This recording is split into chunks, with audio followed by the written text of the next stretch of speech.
Hello students, IB technical classes के अंदर आप सबका स्वागत है। आज हम लोग सर्किट ब्रेकर के रेटिंग की बात करेंगे। यानी सर्किट ब्रेकर का जो रेटिंग होता है वो कौन कौन सा फैक्टर हम लोग कंसीडर करेंगे। नॉर्मल रेटिंग क्या है, रप्चरिंग करंट क्या है, या आपका ब्रेकिंग करंट क्या है, मेकिंग करंट क्या है, वो सारी बात आज की वीडियो के अंदर हम लोग डिटेल के अंदर बात करने जा रहे हैं। तो एक एक करके सबको हम लोग समझते हैं। तो सबसे पहले देखिए, चार तरह की रेटिंग की बात करते हैं। एक तो नॉर्मल करंट रेटिंग होता है, दूसरा ब्रेकिंग कैपेसिटी होता है, तीसरा हम लोग मेकिंग करंट या मेकिंग कैपेसिटी की बात करते हैं, और चौथा सर्किट ब्रेकर का शॉर्ट टाइम रेटिंग होता है। ये चारों में क्या क्या डिफरेंस है एक एक करके हम लोग समझते हैं। तो सबसे पहले समझिए नॉर्मल करंट रेटिंग किसको कह रहे हैं। तो नॉर्मल करंट रेटिंग क्या होगा, नॉर्मल नाम से पता चल रहा है, नॉर्मल करंट फ्लो होने को हम लोग क्या कहेंगे, नॉर्मल करंट रेटिंग कहेंगे। यानी it is the RMS value of circuit breaker is capable of carrying continuously at rated frequency. यानी normal current rating of circuit breaker का कहने का मतलब जो ट्रांसमिशन लाइन के अंदर या पावर सिस्टम के अंदर नॉर्मल करंट फ्लो होता रहता है, उस पर आपका सर्किट ब्रेकर सीरीज में कनेक्टेड होता है। तो जो करंट ट्रांसमिशन का, पावर सिस्टम का करंट है जिस पर सर्किट ब्रेकर काम कर रहा है, तो उसी नॉर्मल रेटिंग पर काम करने वाले सर्किट ब्रेकर को हम, यानी उस रेटिंग को क्या कहेंगे, नॉर्मल करंट रेटिंग कहेंगे। और नॉर्मल करंट रेटिंग है, इसका मतलब आपकी जो फ्रीक्वेंसी होगी वो क्या होगी, वो भी नॉर्मल फ्रीक्वेंसी, यानी रेटेड फ्रीक्वेंसी 50 हर्ट्ज सप्लाई। तो उस फ्रीक्वेंसी पर, नॉर्मल फ्रीक्वेंसी पर आपका जो नॉर्मल करंट है वो कंटिन्यूअसली फ्लो होता रहा है। ऐसा नहीं कि थोड़ी देर के लिए, कंटिन्यूअसली फ्लो होता रहेगा, जिस करंट पर आपका सर्किट ब्रेकर के अंदर कोई भी ओवरहीटिंग, कोई भी आपका लॉसेस नहीं होगा। तो उस प्रकार के सर्किट, उस प्रकार की रेटिंग को, उस रेटिंग को हम क्या कहते हैं, नॉर्मल करंट रेटिंग कहते हैं। आरासन में तो नॉर्मल करंट रेटिंग क्या है, ये आरएमएस वैल्यू। अच्छा, ये भी ध्यान देखिए, मैक्सिमम की बात नहीं हो रही।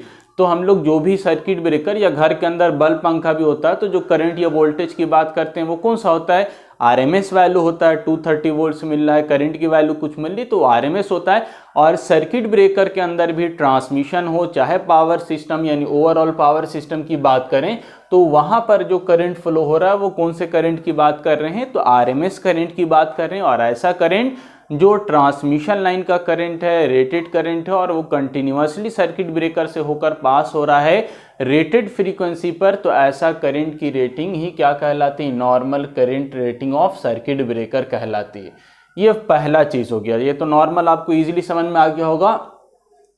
दूसरा आपका क्या होता है, दूसरी रेटिंग जो हमको सर्किट ब्रेकर के अंदर देखना होता है, कंसीडर करना होता है, वो क्या होता है, ब्रेकिंग कैपेसिटी। इसको आप ध्यान से समझिए, breaking capacity of circuit breaker क्या है। एक तो नॉर्मल रेटिंग वो भी ज़रूरी है, यानी आपका नॉर्मल करंट फ्लो हो जिसकी वजह से कोई भी आपका ओवर हीटिंग आपका सर्किट ब्रेकर के अंदर नहीं हो, तो नॉर्मल कंटिन्यूअसली फ्लो होता रहता है। दूसरा जो करंट की हम बात करें रेटिंग की, वो ब्रेकिंग कैपेसिटी की, ठीक है।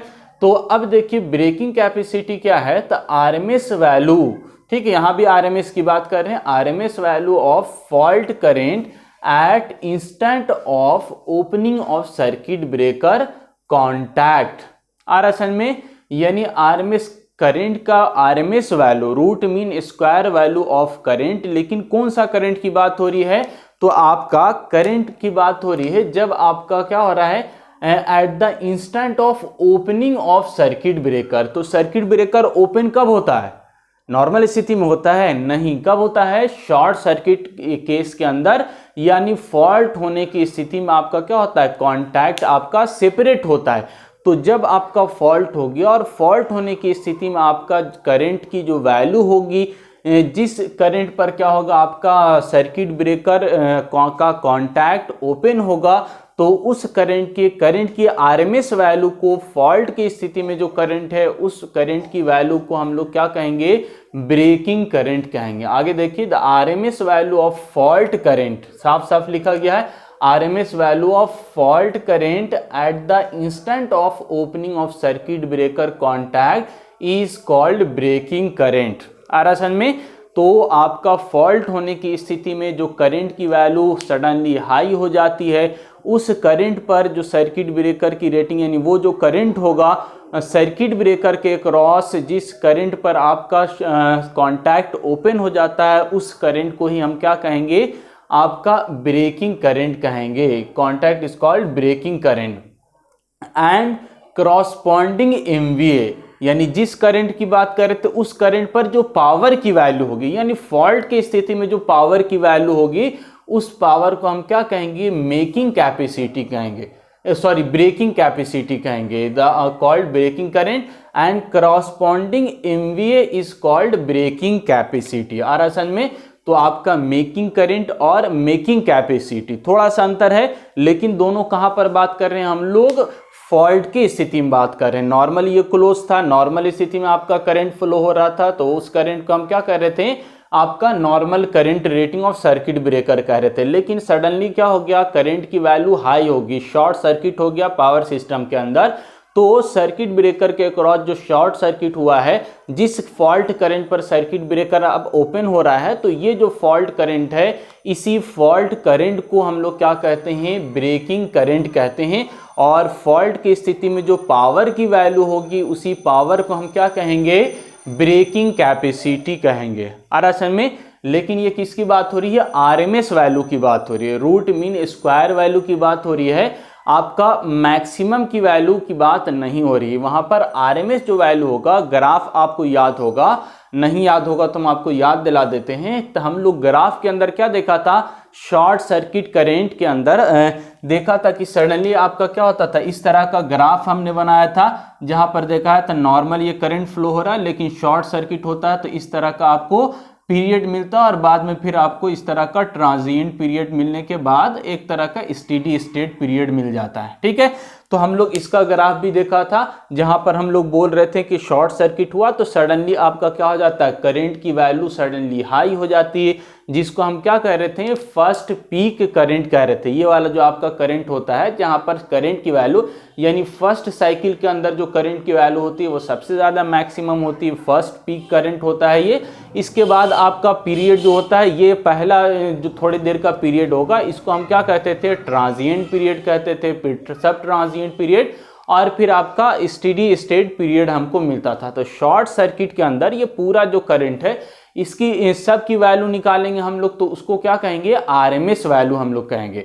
यानी सारे करंट को मिलाकर जितना भी इंस्टेंटेनियस करंट है उसका सबका स्क्वायर रूट लेंगे, उसके बाद रूट मीन स्क्वायर, यानी सबका औसत निकालेंगे रूट के अंदर, जो आपको आरएमएस वैल्यू वो आपने पढ़ा होगा। तो यहाँ पर अभी जो हम बात कर रहे हैं वो root mean square RMS value की बात कर रहे हैं। ठीक है, ब्रेकिंग कैपेसिटी, लेकिन मैक्सिमम की बात करेंगे, आगे बात करेंगे। तो अभी तक हम लोग ब्रेकिंग कैपेसिटी के अंदर बात किया कि नॉर्मल स्थिति था, क्लोज था, लेकिन जैसे फॉल्ट हो गया तो फॉल्ट करंट आपका नॉर्मल करंट से अधिक होता है, उस करंट पर ही क्या होता है, आपका कॉन्टैक्ट ओपन होता है। तो जो फॉल्ट करंट की वैल्यू होगी, उसी फॉल्ट करंट, जिस फॉल्ट करंट पर सर्किट ब्रेकर ओपन हो रहा है, तो उस फॉल्ट करंट को, और कौन सा फॉल्ट करंट, तो आरएमएस फॉल्ट करंट, तो RMS fault current across the circuit breaker is known as breaking current. And breaking current पर जो पावर की वैल्यू होगी उसी को क्या बोलेंगे हम लोग, ब्रेकिंग कैपेसिटी कहेंगे। यानी इतना फॉल्ट करंट या इतना पावर को सर्किट ब्रेकर इंटरप्ट कर सकता है, रोक सकता है, ब्रेक कर सकता है, और आपका यानी फॉल्ट को ब्रेक करेगा। ठीक है, तो ये आपकी ब्रेकिंग कैपेसिटी की बात हुई। अब इसका हम लोग फॉर्मूला कुछ निकाला जाता है, तो डायरेक्ट फॉर्मूला है, लेकिन आप थोड़ा सा और समझ सकते हैं इसको। तो यहाँ पर आप x हम लोग मानते हैं, ये x क्या है, maximum value of AC component present in short circuit current. ठीक है, x की वैल्यू हमने माना वो क्या है, मैक्सिमम वैल्यू है किसका, AC कंपोनेंट, यानी आपका जो शॉर्ट सर्किट हुआ AC आपकी वैल्यू है, तो ये AC component present in short circuit current. और y हम लोग क्या माना है, DC component present in short circuit current. यानी आपका DC वैल्यू भी आपका क्या होगा, ग्राफ जो हम लोग बनाया था वहां पर बुक के अनुसार ग्राफ बनाया था, जहां पर आपका इस तरह का ग्राफ बना था, लेकिन यहां पर जितना भी कंपोनेंट आपको दिख रहा है वो AC कंपोनेंट यानी अल्टरनेटिंग करंट। ये वाला ग्राफ नीचे भी होगा, नेगेटिव के अंदर भी जाएगा।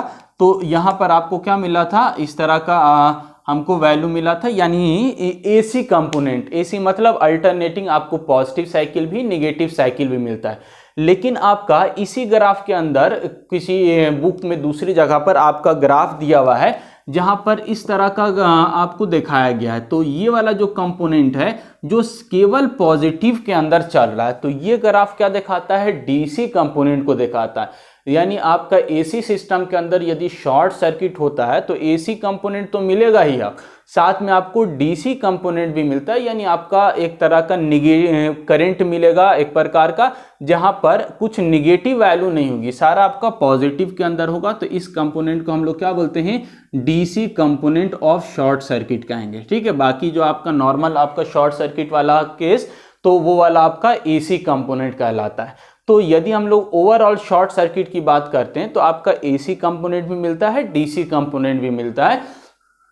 तो आपका x की वैल्यू हम लोग क्या माना, maximum value of AC component present in short circuit current, और y क्या माना, तो DC component present in short circuit current. तो यदि सिमेट्रिकल, दो तरह का फॉल्ट होता है, एक सिमेट्रिकल फॉल्ट होगा, दूसरा अनसिमेट्रिकल फॉल्ट होगा। तो यदि सिमेट्रिकल फॉल्ट होता है तो वहां पर अगर हम लोग ब्रेकिंग करंट निकालेंगे तो उसका फॉर्मूला क्या होता है, सिमेट्रिकल ब्रेकिंग करंट आपका क्या हो जाएगा, सिमेट्रिकल ब्रेकिंग करंट का फॉर्मूला होगा x/√2। x किसको माना है, तो मैक्सिमम एसी कंपोनेंट को माना है। तो यदि आरएमएस वैल्यू आप निकालेंगे तो क्या मिलेगा आपको, symmetrical breaking current equal to x/√2 ampere मिलेगा। ठीक है, तो ये आपको क्या मिल गया है, ब्रेकिंग करंट मिल गया है, यानी शॉर्ट सर्किट की स्थिति में आपका फॉल्ट करंट जो होगा, जिस पर सर्किट ब्रेकर आपका ओपन होगा, कॉन्टैक्ट ओपन होगा, वो वाला करंट मिला। लेकिन कहां पर बात हो रहा है, सिमेट्रिकल फॉल्ट की स्थिति में सिमेट्रिकल करंट का बात हो रहा है। दूसरा आपका असिमेट्रिकल, या इसी को हम लोग क्या बोलते हैं, अनसिमेट्रिकल फॉल्ट होगा, और अनसिमेट्रिकल फॉल्ट की स्थिति में जो करंट होगा उसको हम लोग क्या बोलेंगे, अनसिमेट्रिकल ब्रेकिंग करंट बोलेंगे, जहां पर आपका सर्किट ब्रेकर का कॉन्टैक्ट ओपन होगा। तो इसका फॉर्मूला क्या होता है, तो ई जब हम लोग अनसिमेट्रिकल होता है तो यहां पर आपका डीसी कंपोनेंट भी हम लोग कंसीडर करते हैं, और उसका फॉर्मूला होता है √x/√2 का whole square plus y square. तो x हम लोग क्या माना है, x माना है maximum value of AC component, चूंकि आरएमएस हम लोग ले रहे हैं तो यहां पर आपका क्या हो जाएगा, अंडर रूट में आ जाएगा x/√2 का whole square plus y square. y क्या है आपका, डीसी कंपोनेंट है, और डीसी कंपोनेंट हम लोग कब कंसीडर करेंगे, जब हमारा अनसिमेट्रिकल फॉल्ट होगा तब कंसीडर करेंगे। ये दोनों डायरेक्ट फॉर्मूला है, डेरिवेशन इसका कुछ भी नहीं है, तो डायरेक्ट आपको याद रखना होगा। जहां पर x आपका क्या है, एसी कंपोनेंट है, और y डीसी कंपोनेंट है, और जो ब्रेकिंग करंट की वैल्यू होगी वो √x/√2 square plus y square होगा। और अगर हम लोग इसको थोड़ा सा तोड़ दिया गया है, अगर √2 का स्क्वायर करेंगे तो 2 बचेगा, x square plus y square, यहाँ से डायरेक्ट हम लोग लिख लिया। तो ये आपका क्या मिल गया, अनसिमेट्रिकल करंट, और अनसिमेट्रिकल करंट मिला कहाँ पर, ब्रेकिंग करंट की बात हो रही, यानी जब फॉल्ट हो रहा है उस समय का करंट जिसको सर्किट ब्रेकर इंटरप्ट करेगा, रोकेगा। और यदि हम लोग पावर की बात करें, यानी ब्रेकिंग कैपेसिटी की बात करें, कितना MVA ब्रेक कर सकता है, कितना पावर ब्रेक कर सकता है सर्किट ब्रेकर, तो इसकी वैल्यू क्या होगी, √3 × V × I × 10⁻⁻6 MVA। 10⁻⁻6 ले रहे हैं क्योंकि MVA के अंदर रेटिंग कर रहे हैं हम लोग। जहां पर वोल्टेज क्या है आपका, V क्या है, नॉर्मल वोल्ट सिस्टम वोल्टेज है, और I क्या है, तो I नॉर्मल करंट नहीं है, चूंकि ब्रेकिंग कैपेसिटी यानी फॉल्ट की स्थिति में पावर की बात करें, इसीलिए जो करंट है वो क्या है, I = सिमेट्रिकल ब्रेकिंग करंट। ठीक है, I क्या आपका सिमेट्रिकल ब्रेकिंग करंट है, और ये कौन सा करंट, आरएमएस वैल्यू। ठीक है, रूट मीन स्क्वायर वाली जो करंट की वैल्यू होगी फॉल्ट स्थिति में, वो वाला करंट यहाँ पर सब्स्टिट्यूट करेंगे, वोल्टेज सब्स्टिट्यूट करेंगे, तो यहाँ से आपको क्या निकल जाएगा, पावर की वैल्यू निकल जाएगी, और यही पावर है जिसको सर्किट ब्रेकर फॉल्ट की स्थिति में इंटरप्ट करेगा, और इसी को हम लोग क्या बोलेंगे, breaking capacity of circuit breaker बोलेंगे। तो यहां से दो चीज आपको समझ में आया, एक normal current rating of circuit breaker क्या है, और दूसरा breaking capacity of circuit breaker क्या है। ठीक है, ब्रेकिंग कैपेसिटी में दो चीज है, एक ब्रेकिंग करंट और दूसरा ब्रेकिंग कैपेसिटी, दोनों इसी के अंदर है। तीसरा चीज हम लोग समझते हैं, तीसरा जो रेटिंग है वो क्या कहलाएगा, मेकिंग करंट और मेकिंग कैपेसिटी। तो थोड़ा सा अंतर है अब यहाँ पर ब्रेकिंग और मेकिंग के अंदर। मेकिंग किसको कहा जा रहा है? द पीक वैल्यू, ध्यान से समझिए क्या कहा गया, the peak value of current during the first cycle of short circuit current when the circuit breaker remains in close position.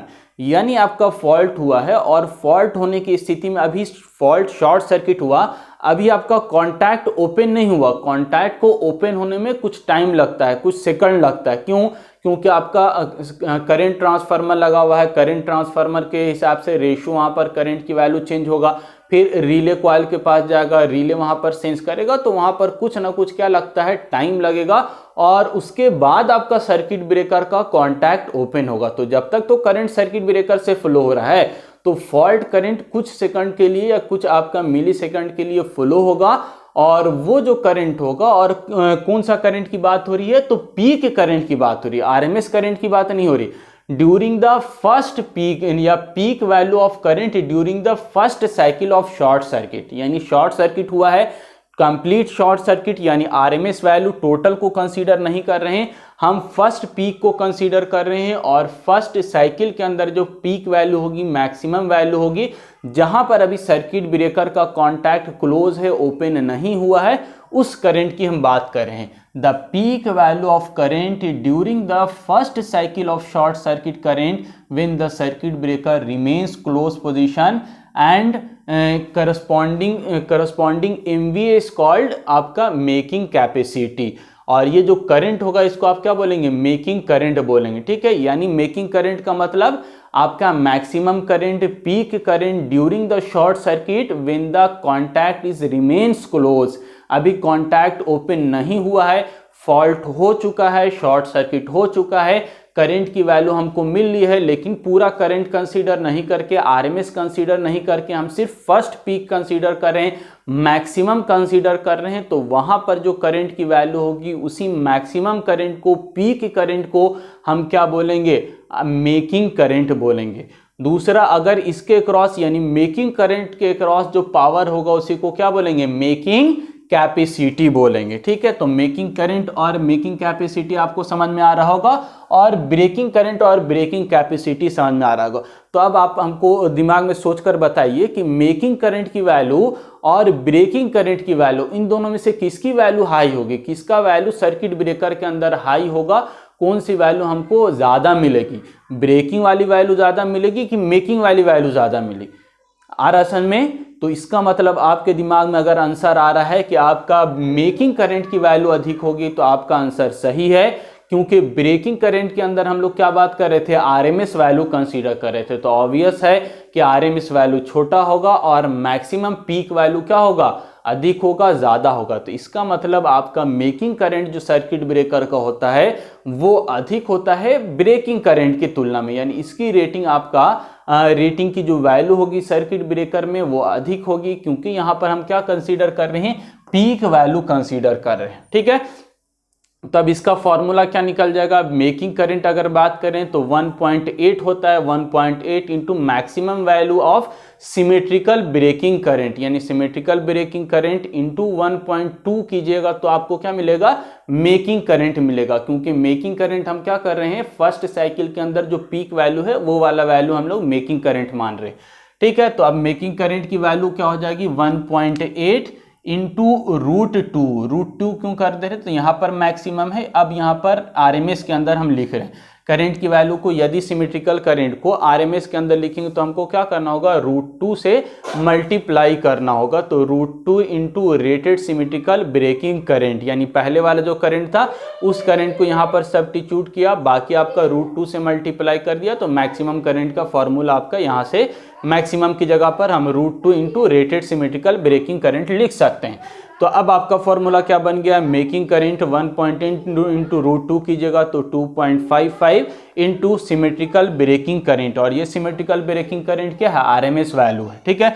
अब आरएमएस के साथ 2.55 से मल्टीप्लाई कर दिएगा तो आपका मेकिंग करंट निकल जाएगा, यानी पीक वैल्यू ऑफ करंट निकल जाएगा, जहां पर शॉर्ट सर्किट हुआ है, फर्स्ट पीक है, और आपका वहां पर मैक्सिमम करंट है जिसको सर्किट ब्रेकर को रोकना है, लेकिन अभी सर्किट ब्रेकर का कॉन्टैक्ट रिमेन्स क्लोज्ड है, ठीक है। ये मेकिंग करंट का formula same, symmetrical breaking current की जगह आप रेटेड करंट भी लिख सकते हैं, या आप मेकिंग करंट मेकिंग कैपेसिटी बोलेंगे तो करंट की जगह अगर मेकिंग कैपेसिटी लिखते हैं तो आप क्या लेंगे, रेटेड करंट की जगह आप ब्रेकिंग कैपेसिटी लिखेंगे, जिसका फॉर्मूला हमने यहाँ पर लिखा है। उसकी वैल्यू कैलकुलेट करके आपको यहाँ पर सब्स्टिट्यूट करना होगा और 2.55 से मल्टीप्लाई कीजिएगा तो आपका मेकिंग कैपेसिटी निकल जाएगा। तो आ रहा, आपको होप समझ में आ रहा होगा आपका मेकिंग करंट या मेकिंग कैपेसिटी किसको बोल रहे हैं और ब्रेकिंग करंट या ब्रेकिंग कैपेसिटी किसको बोल रहे हैं। ठीक है, अब देखिए एक छोटा सा टर्म है short time period. Short time period किसको कहा जा रहा है, the period for circuit breaker is capable of carrying fault current when it's remains close position. यानी अभी हम थोड़ा देर पहले ही बात किया कि सर्किट ब्रेकर क्या होता है, carrying fault current when it remains close position, यानी आपका फॉल्ट तो हुआ, तो फॉल्ट होते के साथ आपका ऐसा नहीं है कि तुरंत सडनली आप माइक्रो सेकंड के अंदर या उससे भी पहले कॉन्टैक्ट ओपन हो गया, नहीं, रिले सेंस करेगा और फिर सर्किट ब्रेकर को इंफॉर्मेशन भेजेगा या सर्किट ब्रेकर को आपका ओपन कराएगा। तो कुछ ना कुछ इस प्रोसेस के अंदर टाइम लगेगा, या हम लोग खासकर भी थोड़ा टाइम देते हैं ताकि हो सके आपका फॉल्ट फौरी तौर से क्या हो जाए, खत्म हो जाए, नॉर्मल हो जाए। तो हम लोग क्या करते हैं, फॉल्ट अगर हो रहा है तो कुछ समय यहाँ पर फॉल्ट करंट फ्लो होता है, तो जितना सेकंड भी, चाहे आपका मिली हो, माइक्रो हो, या 1 सेकंड, 2 सेकंड, 3, 4 सेकंड, जो भी सेकंड की वैल्यू होगी, जितना देर शॉर्ट सर्किट करंट फ्लो हो रहा है वो short circuit current circuit breaker के कांटेक्ट से सर्किट ब्रेकर से फ्लो हो रहा है, तो उतना देर आपका क्या कहलाएगा, शॉर्ट टाइम रेटिंग कहलाएगा। यानी इस रेटिंग पर इतना देर, इतना रेटिंग यानी इतना सेकंड तक circuit breaker short circuit current को फ्लो करा सकता है, उसके पास क्षमता है, उसके पास कैपेसिटी है। यानी उतना देर के अंदर आपका ऐसा नहीं है कि 1 या आपका मान के चलते 4 सेकंड तक ये शॉर्ट टाइम पीरियड आपको मिल रहा है, यानी ये सर्किट ब्रेकर 4 सेकंड तक शॉर्ट सर्किट करंट फ्लो करा सकता है। अब 5 सेकंड 10 सेकंड तक करा दीजिएगा तो सर्किट ब्रेकर का कांटेक्ट क्या हो सकता है, मेल्ट हो सकता है, पिघल सकता है, या ओवरऑल सर्किट ब्रेकर डैमेज हो जाएगा। लेकिन 4 सेकंड है, 2 सेकंड, तो वहां पर आपका सर्किट ब्रेकर क्या होगा, मेल्ट नहीं करेगा, डैमेज नहीं होगा। तो हर सर्किट ब्रेकर का अपना शॉर्ट टाइम रेटिंग होता है, यानी वो कितना देर शॉर्ट सर्किट करंट को फ्लो करा सकता है उतना सेकंड तक वो कैपेबल होता है।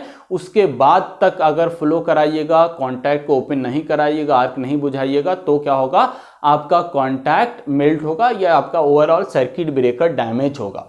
The period for circuit breaker is capable of carrying fault current. ठीक है, कौन सा करेंट, तो fault current when it remains close position is known as short time period. तो आज का लेक्चर आपको समझ में आया होगा, जिसके अंदर हम लोग different rating of circuit breaker की बात किया, नॉर्मल करंट रेटिंग क्या है, ब्रेकिंग कैपेसिटी या ब्रेकिंग करंट किसको कह रहे हैं, तीसरा हम लोग मेकिंग करंट और मेकिंग कैपेसिटी की बात किया, और लास्ट के अंदर हमने शॉर्ट टाइम पीरियड की बात किया। आई होप समझ में आया होगा। आज के लिए इतना ही, थैंक यू।